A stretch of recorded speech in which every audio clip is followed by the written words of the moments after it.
Hey guys, magandang gabi. Welcome back po dito sa Gandara SRA channel for showbiz update. Ang tatalakayin natin ngayon at pag-uusapan mga kakimpaw ay isang malaking good news para po sa lahat mga kakipi sapagkat finally naibigay rin po ang dapat para kina Kim and Paolo. Ang matamis na ending nilang dalawa, ang happy ending ng Kim Pao. Pero bago tayo magsimula, sa mga hindi pa nakaka-subscribe sa ating channel, pakiclick lang po tayo na ating subscribe button at notification bell na riyan sa baba para mag-i-updated po kayo at ma-notify tuwing may bago tayong chika at balita hinggil sa Kim Pao. Maraming salamat! So, welcome back po agad sa ating channel mga kakipit. Dumako naman tayo sa pagbabasa ng komento ng ating mga subscribers bilang pasasalamat sa walang sawang pag-support at pagtutok sa ating pong mga balita. So, ang comment na napili natin para sa ngayong gabing ito mga kakimpaway nagmula po dito kay Miss Norma Dayag. Shoutout po sa inyo at magandang gabi. Ayon dito sa kanya, Gandara, good PM. Me as Kimmers, ever since, I never thought that Kimi will be with Paolo. FYI Gandara, I am not in favor for Gerald Anderson, so with Zian Lim before, until they met with Paolo. Here, I learned to love Paolo as Kimi's love team. So until God made them as married couple. So Gandara, I learned to love them to the extent that I always includes them in my prayers. God bless us all, especially to KP.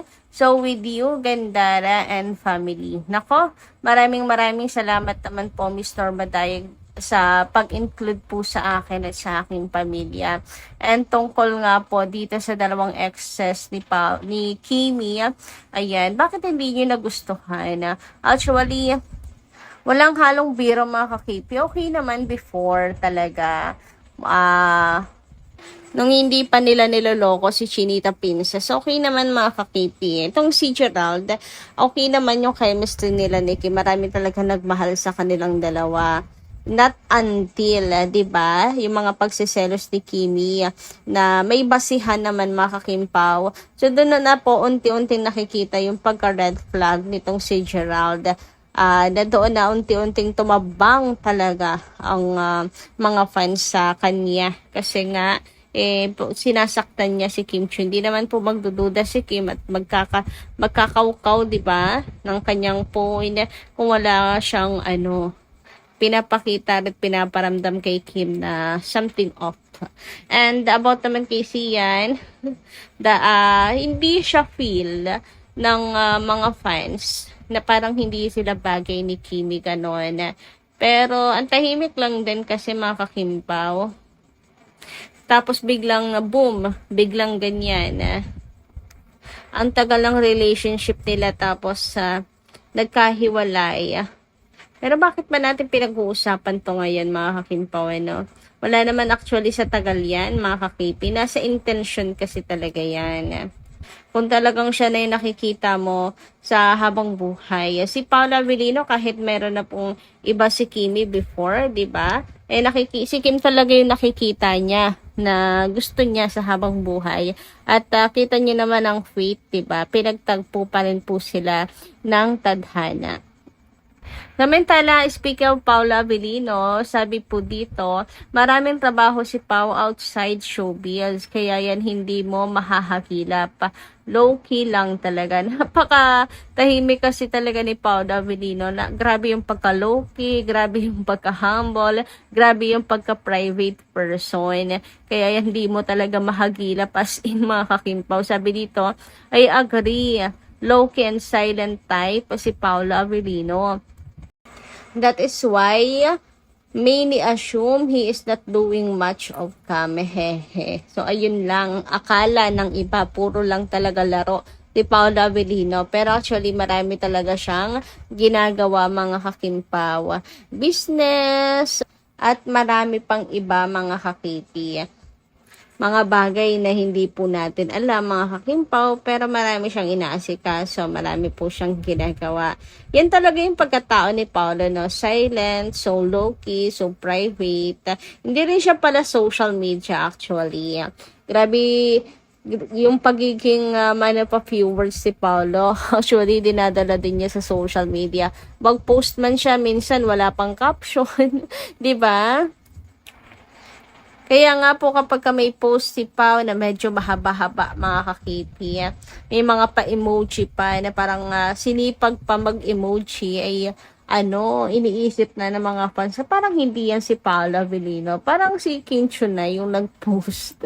Kasi sa sobrang ni Pao, parang pati po pag post ng emoji, parang wala sa itsura ni Paolo Avellino, as in talaga mag-effort ng ganon. Kasi talaga siya po ay man of a few words. Diretsuhan din po magsalita mga kakimpawa.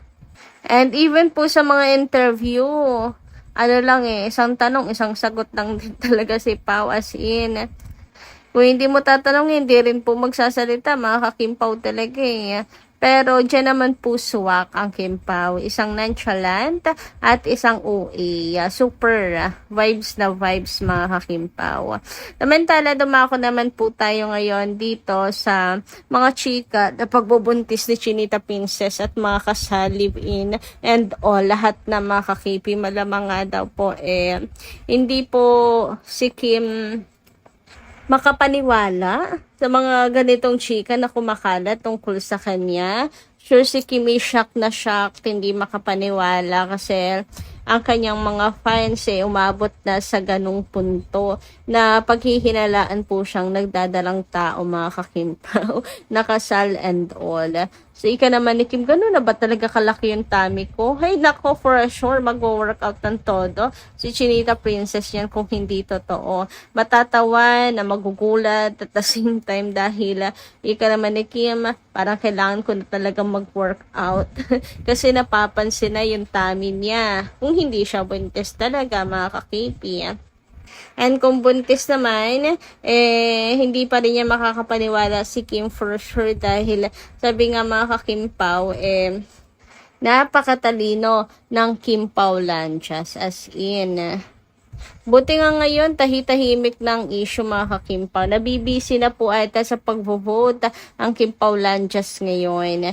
Ayan, ganyan po dapat, no? Ibisi na lang po natin pong sarili sa pagboto kay Kim Chiu para manalo po siya bilang Best Global Star sa IMBC Awards mga kakimpaw.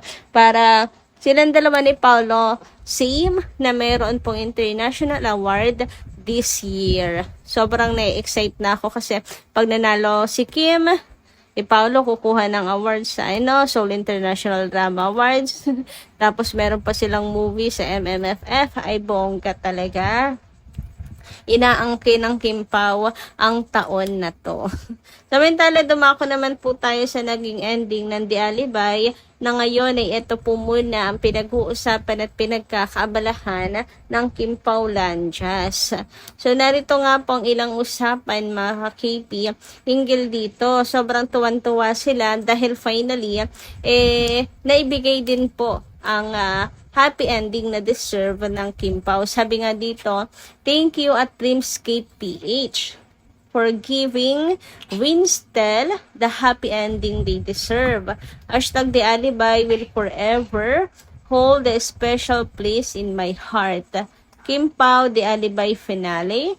Hashtag The Alibay unexpected ending. Nako, talaga naman, maraming salamat because they really deserved the happy ending sa kabila ng mga pinagdaanan ng Winstel, diba? Buti na lang meron po silang ginawang plot twist. Binago nila ang ending. Actually, hindi rin natin na-expect na pakikinggan yung atin pong request na baka naman or sadyang nakaplano na to sa kanila. Hindi natin na-expect na iibahin talaga yung ending, di ba? Samantala, sabi naman dito, the happy ending we never thought was possible. Sa true, hindi talaga natin naasahan. Posible pala yun. But, end up getting like a peace offering for all the tears that we cried last December. This is the finale that we all deserved. Traumas healed, and we're walking away with our hearts intact. Hashtag the Alibay, unexpected ending. Super unexpected talaga. As in, super duper. Posible pala kasi talaga yun na baguhin, mga kakimpaw. Kasi tapos na yun sa Prime Video. And grabe yung iyak natin sa original ending, mga kakimpaw. Ano kaya naisipan nila, mga kakipi, no?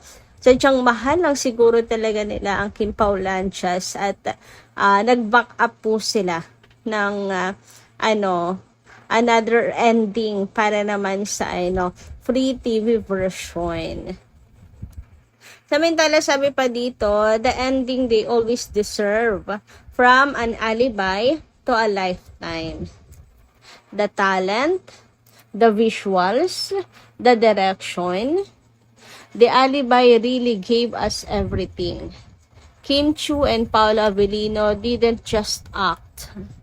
They made us feel every single beat of Vincent and Stella's painful journey.